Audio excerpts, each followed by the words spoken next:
Whatever happened to doing things for real?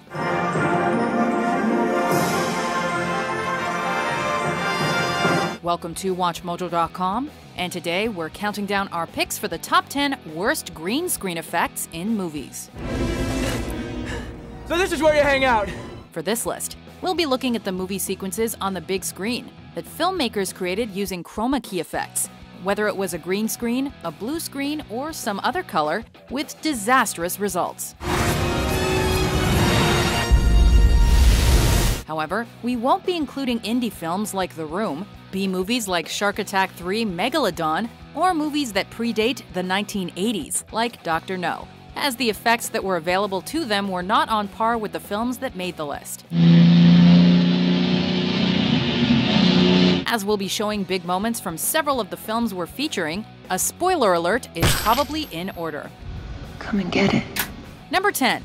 Ejector Seat, Die Hard 2, Die Harder. How many grenades we got? How could filmmakers possibly up the ante on the high-octane action scene in the original Die Hard? While they came up with some interesting ideas, things didn't always end up entirely convincing, especially as the film aged.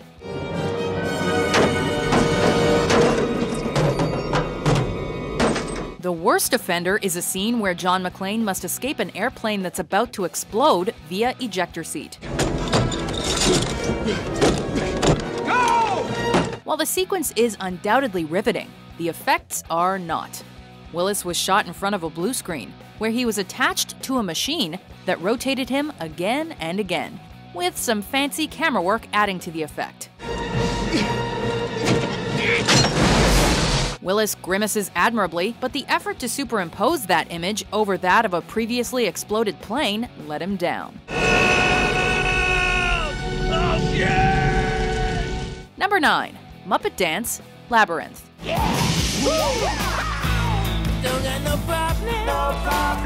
We loved this Jim Henson flick as kids.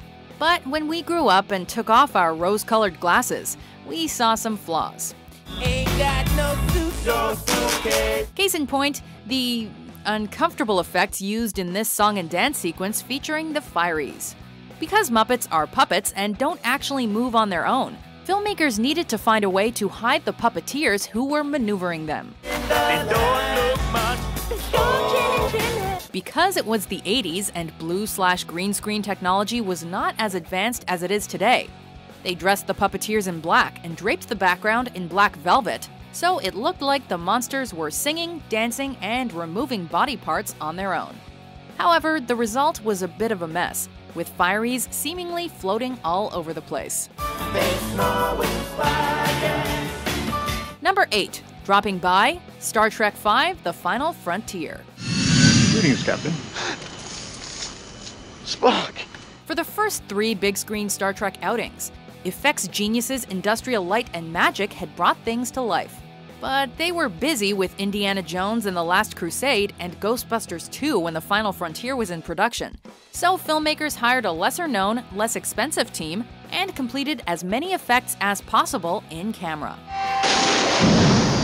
A glaring issue left in the film was the shot of Shatner scaling El Capitan in Yosemite and falling, only to be caught by Spock and his trusty levitating boots.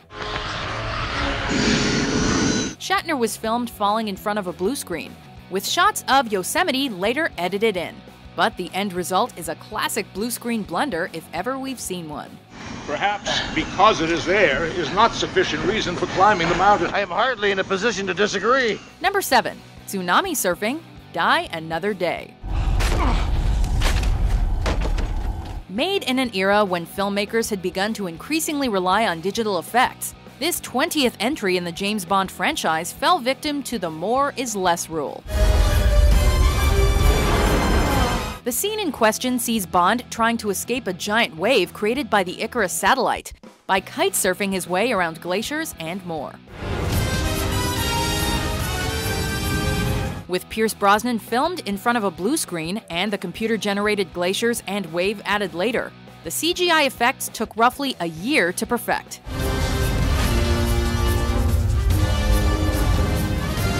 However, instead of being an exciting action sequence, the tsunami scene lends this otherwise awesome moment a cartoonish feel that defeats the purpose, meaning that this scene had us laughing instead of on the edge of our seats.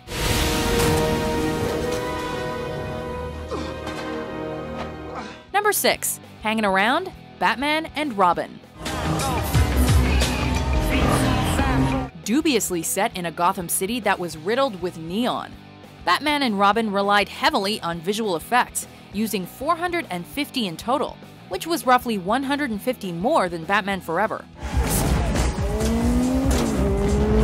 Director Joel Schumacher reminded his actors before every take that the movie they were making was, quote, a cartoon.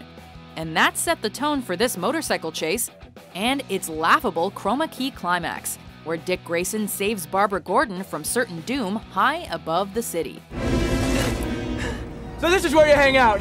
Though it may not be the most laughable effect of the film, the keyed-in background does not seem in sync with Alicia Silverstone as she hangs perilously from great heights. No wonder this movie killed the Batman franchise. Number 5. Jeep Chase, Indiana Jones and the Kingdom of the Crystal Skull.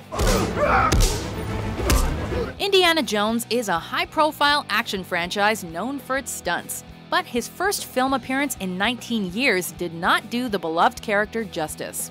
Steven Spielberg made it clear before production began that this newest entry would use as little CGI as possible. Indy! Shut up, Indy! Shut up, Indy! You stupid son of a bitch! Well, practicality and computer-generated animals seemingly won out over artistic integrity, and lots of CGI and fake-looking green screen effects ended up in the final edit.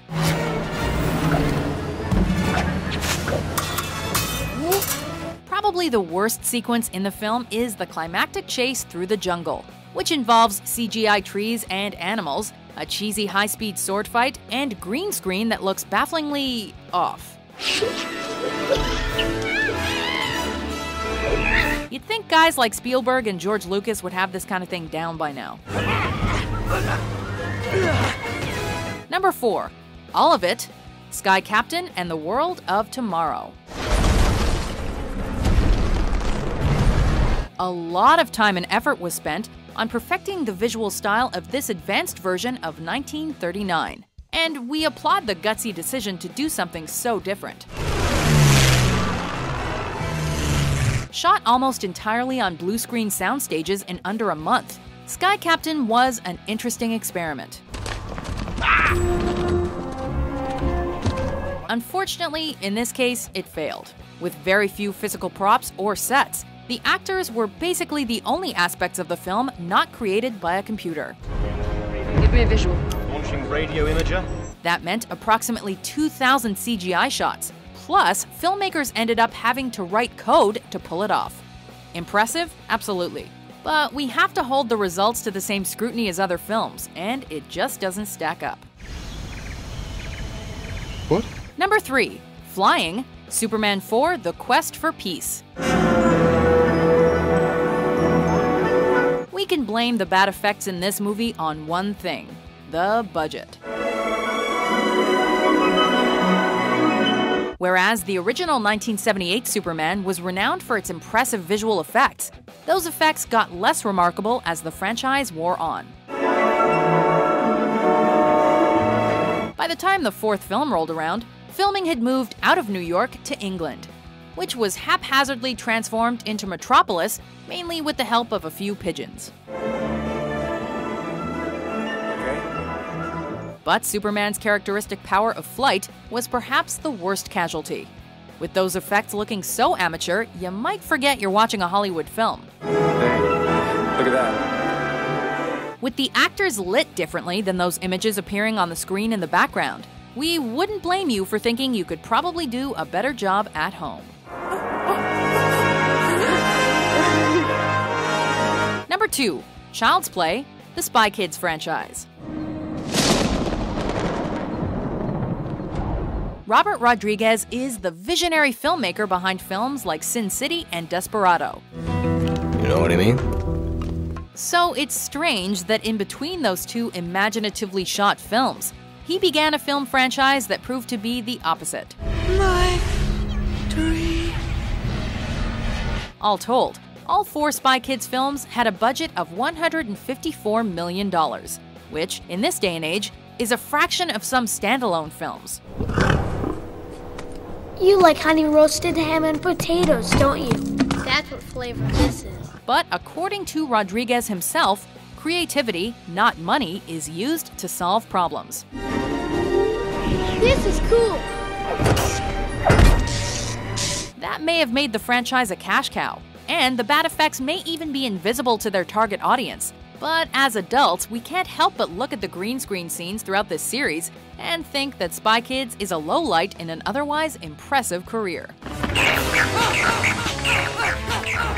Before we reveal our top pick, here are a few honorable, or in this case dishonorable, mentions.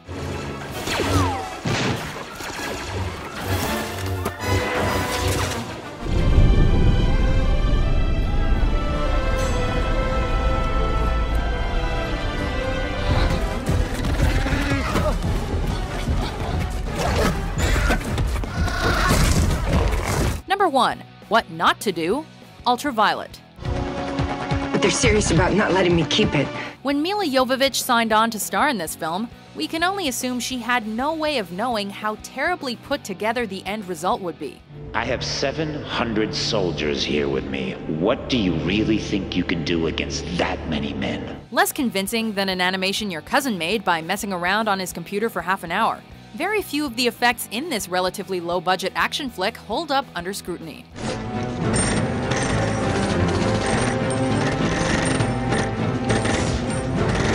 While the library fight is certainly painful to watch, it's the sequence where a motorcycle drives up the side of a building that stands out the most.